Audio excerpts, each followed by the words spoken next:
Hello, it is I. Okay, I think I'm just gonna hold this because that seems better. I think. Me, I'm the problem, it's Z. She gonna sue me. If you don't know me, I go by Z for privacy reasons. I make music, I make visual art to go with my music. I dance, and I'm an artist. I live life in a creative way. I need to express myself creatively to be happy. Today, I just wanted to create this video of me talking. Just me yapping a little bit. I want to use this channel as a way to kind of show a more expansive view of myself and my story. And I just want to talk about my hair. I want to talk about my lock journey on this channel because I feel like it is intrinsically linked and has so many parallel lessons of also my creative journey as an artist. I'm going to share 3 things that my lock journey has taught me that also applied to my journey as an artist. So let's get into it. So the first thing that my locks have taught me, 1 year of having them, is you have to trust the process. And you also have to trust the process as an artist. I locked my hair 1 year ago with 2-strand twists, and man, when they say ugly fades, like, I did not consume a lot of content about what it is like when you have locks in the beginning. And what it is like when you have locks in the beginning is they look pretty bad. And it's like bad to who, like bad based on whose beauty standard, your own beauty standard, someone else's, etc. I don't know. But in my own personal beauty standard, I did not like how my hair looked for a long time. And some days I still don't. And I'm still on an ongoing journey. And like, man, did I want to abort mission? A lot. I did. But I didn't. And I'm happy I didn't, as I come into this year mark and my locks are starting to be more lock-like and less conceptual lock-like. And I feel that that is so intrinsically related to the experience I've had making art and making music, of like, you have to do the ugly thing. You have to do the first draft, the second draft, the third draft, fourth draft, fifth, sixth, seventh. You have to do all of the drafts to get the final draft or to get to where you want to go, and also accepting that you're in a period of delayed gratification, accepting that you're in a period of processing and not reaping the seeds that you are planting. Transformation is ugly, usually. It's not pretty. Most transformations are not pretty. And I thought I could circumvent that. And so I think I had a long period of time where I just felt this embodied experience of not wanting to accept delayed gratification, where I would just spend way too much time staring in the mirror, looking at my locks like, why do they look like this? Why don't they look like this yet? Why aren't they longer? I don't like them. When will they be this? Da da da da. And just like fixating on things that I couldn't control.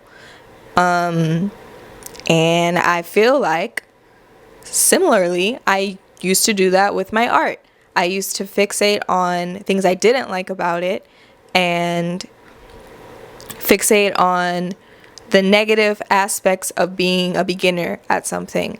You have to be bad at things in the beginning. You literally have to. That's part of being a beginner, unless you're like a savant or from another planet or whatever. But I am not those things. I'm just a human being. And so when I begin things, I'm not great at them. And I think I had a hard time accepting that when you're a beginner, your taste is not going to match what you're able to create.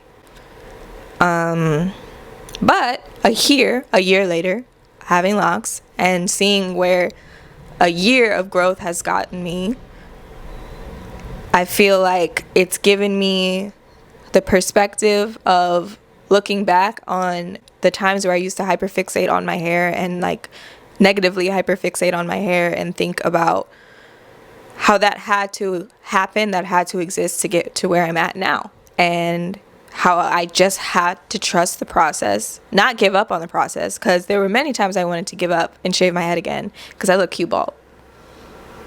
But I didn't. I trusted the process, even though I really didn't like parts of the process. I trusted them anyway. And a year later, I'm so happy that I did. And the same with my music. When I listen back to like the very, very, very beginning first music I made, like, so yeah, it's a little cringe. I cringe a little bit, but it had to exist in order to get me where I am now. The music that I create now has to exist to get where I'm going. And all of it is just leaning into the idea of trusting the process. Also, a note, in trusting the process, I feel like part of trusting the process is accepting that it's not going to look how you think it's going to look, and that's okay. And that also kind of segues into my next point, in that your journey is uniquely yours. It's not going to look like anyone else's, no matter how many videos you watch or research you do comparing, or people you see on the street comparing yourself to them. Your locks are intrinsically unique to you, and I feel like that is also 100% true for your artistry. You can find inspiration from so many artists, and one great aspect of being an artist is knowing how to steal like an artist. But when you steal like an artist and take inspiration from other people's ideas, it still comes through the filter of your life and your experience, and that is uniquely you, that is unique to you. And accepting that that is a beautiful thing. You know, I think when I first started my locks, I would experience a lot of lock envy and like compare myself to people whose hair they were on like year who knows what of their lock journey, and I'm literally not even hitting a year, and I'm looking at their hair and thinking, why can't my locks just look like that? Literally they can't, because time. But I also think it is completely okay to slap a wig on them when you feel like it. When you feel like it. Not when anyone else feels like it, but when you feel like it.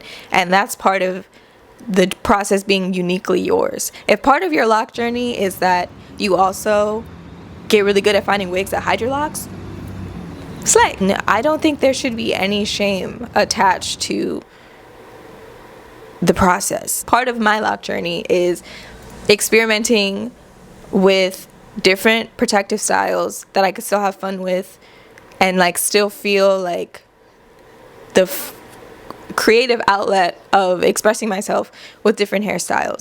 And same thing with my creative journey and making music. I think it's really easy to compare yourself to other artists and think, why can't I be there? Why can't I be like them? You don't know how many years or how many hours someone has put into something. You just see the final product. And so I feel like the more you accept that you don't have to do what anyone else is doing or what anyone is saying or what anyone is telling you is right. It's uniquely your journey. It's uniquely you. The better the journey's gonna go. I can see very clearly in my own journey, like, the different seasons I've been in. Seasons where I needed to create art that was at its core most about expression and feelings and like things I was going through and like a mental health outlet. And now I've entered a new season in my artistry where I feel like I'm really trying to develop my musicianship and learn music theory. And while I want to keep the core of like art as expression, I want to honor that art with knowing the craft and the skill to the best of my ability. But I don't feel shame or guilt about the other seasons of my artistry where I wasn't so focused on musicianship, you know? So I feel like in both of these experiences, locking my hair, making music, and, you know, living my life outwardly as an artist and not just feeling like someone who is an artist inside and wants to create art, has been this journey of like radical acceptance of where I'm at and appreciating what I can give now and knowing that it's contributing to what I will become in the future, if that makes sense. The last point I want to make about my lock journey and my artistic journey and how they are linked is that the journey never stops, baby. Literally never stops. I don't think I realized when I locked my hair how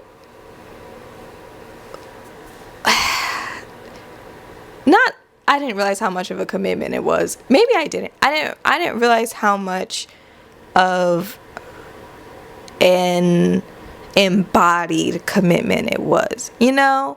Like, on paper, I knew it was a commitment to lock my hair and like, oh, I can't do X, Y, and Z hairstyles, da, da, da.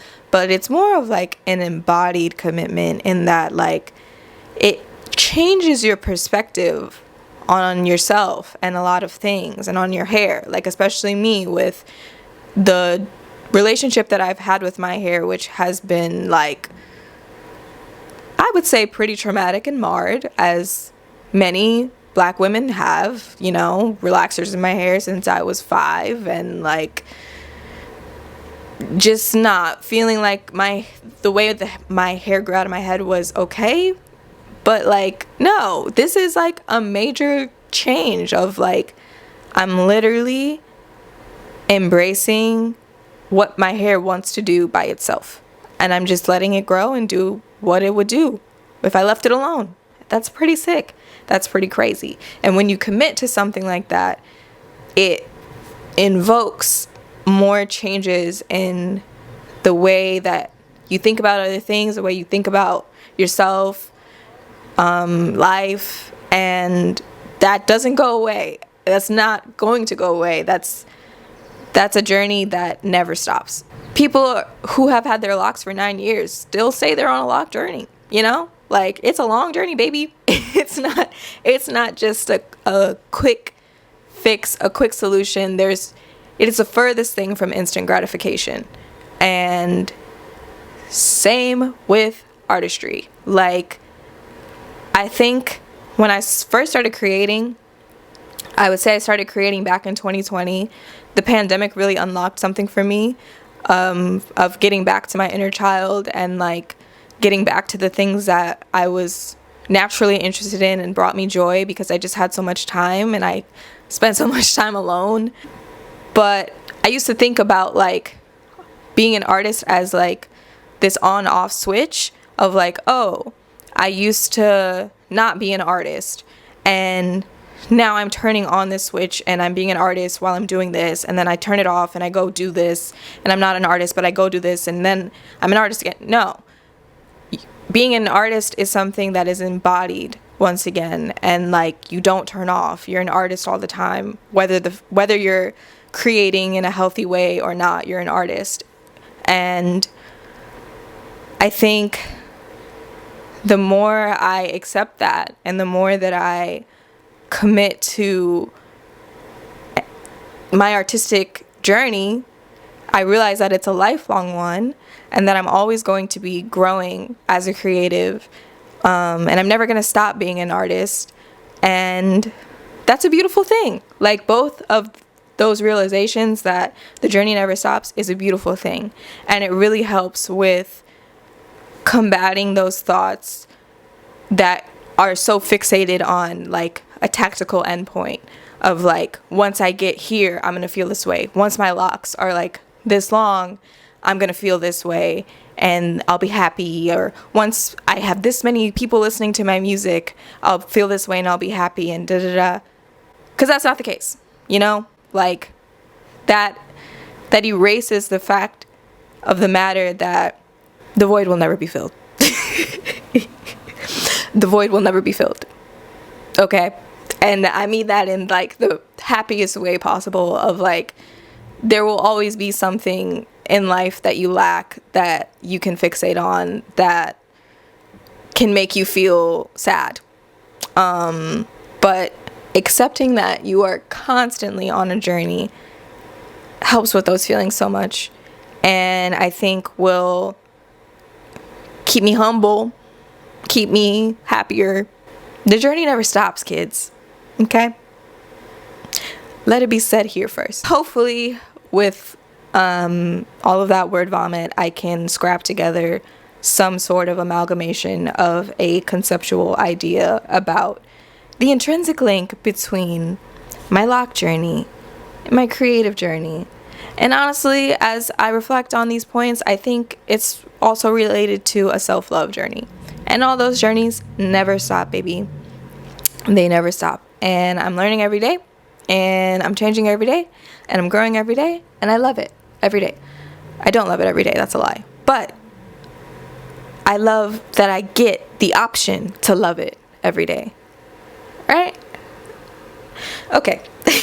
First time doing a video like this where I just kind of yap. Let me know what we thought about this. Do you like hearing me talk? Do you like my unfiltered thoughts? Definitely going to be exploring the different types of content I can create on this page, so any feedback is appreciated and helpful. But yeah. Until next time. This was fun.